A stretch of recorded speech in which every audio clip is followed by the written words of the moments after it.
Join the fight for freedom, liberty, and the restoration of the Constitution with me, Patrick Riggins, here on WNOX every Sunday afternoon from 4 until 5 p.m. Every week, we will speak candidly about overspending in our governments, overreaching in our civil liberties, and underappreciation of the founding principles that have made this country so great. So join me, Patrick Riggins, for the Patrick Riggins Show every Sunday from 4 until 5 p.m. exclusively on WNOX.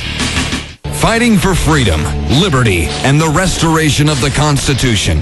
The Patrick Riggins Show. Call in now at 865-243-8255. That's 243-TALK. And now your host, Patrick Riggins. Welcome back. This is Patrick Riggins with the Patrick Riggins Show. Nothing like sitting around during the commercial break and hear a promo run for your show during your show.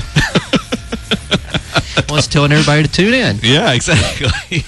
Tune in to the Patrick Riggins Show. When's that on? Oh, I think it's on right now. All right. This is one of those days. Yeah. Well, we got 12 minutes, but not counting. Yeah. All right. That just struck me as a little funny. Real quick, I want to note, just in case we don't get this in at the end of the show, Tori, you're playing again at the Well this Saturday. Yeah, 9 o'clock. 9 o'clock at the Well down there in Bearden. And I wish I could remember the other two bands that's playing. Oh, who cares? I'm sorry. You know, it's not even important. I mean, Court Jar, that's the one we're worried about. I think the other one was what, Aerosmith, some little garage band or something like that. Aerosmith. Yeah. All right. Real quick, this is the last segment of the Patrick Riggins Show, and I tell you, this show just flies by, and I have a hard time trying to cram everything in, but we're going to see what we can do here. This week, there is a story out on, where is this? FoxNews.com, and it's talking about a 14-year-old Phoenix boy shot an intruder who broke into his home while brandishing a gun as the teenager watched his 3 younger siblings, police said. The teen and his brothers and sisters were at home alone at their residence when a woman rang the doorbell Friday. The teen didn't open the door because he didn't recognize her, police officer James Holmes said Saturday. Soon after, he heard a bang on the door, rushed his siblings upstairs, and got a handgun from his parents' bedroom. When he got to the top of the stairs, he saw a man breaking through the front door and point a gun at him. The boy correctly shot the 37-year-old man, who now is in critical condition but expected to survive and will be booked into the jail. The woman who rang the doorbell, she got away. Holmes, the police officer, hailed the teen's actions. He said, "The police and indeed our community does not ever want to see a situation where a teenager of that age has to take a weapon to protect his family. But this young man did exactly what he should have done," he said. "I'm not sure he gave full thought to about what he had to do. He just acted." Holmes said, again, that's the police officer, said the gun the teen grabbed was his father's. He said the family, whose names have not been released, are declining to speak to reporters about the ordeal, saying that they are all pretty traumatized. Holmes added that the family is lucky that the teen acted so swiftly and effectively.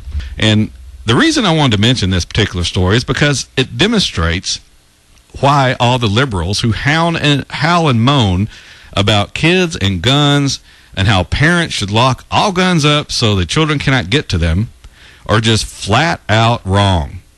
Had this gun been locked away, who knows what would have happened to these children? Apparently the motives of the burglars were not pure. They were breaking and entering and had a pistol with them.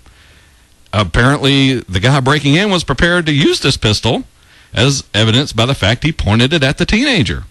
Now, I can hear the gun control nuts screaming at the radio. You know, this is an isolated example.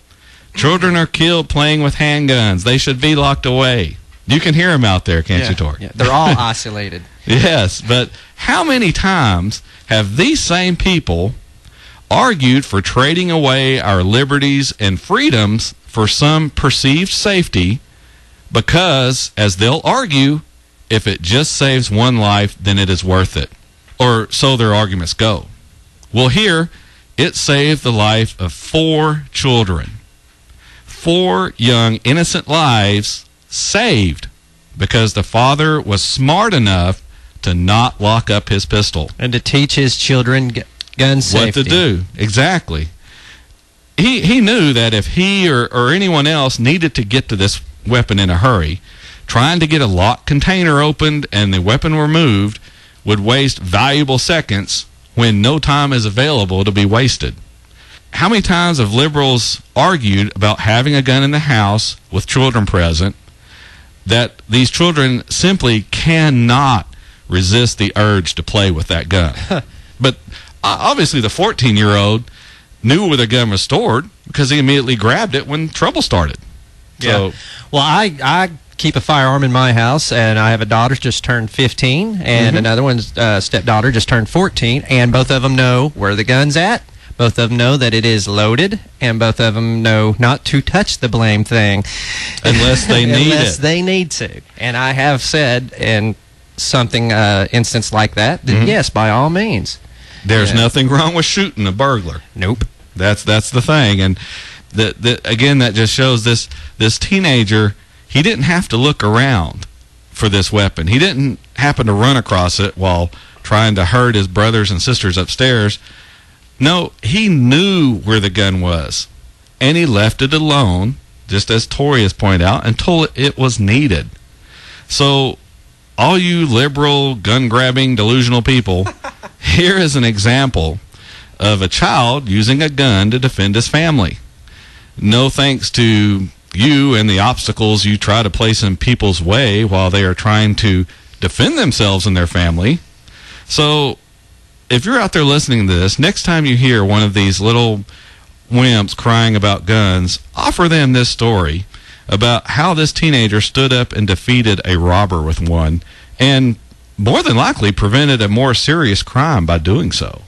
As Tori talked about, if you have guns in your house, make sure your children know how to use them and what they are to be used for.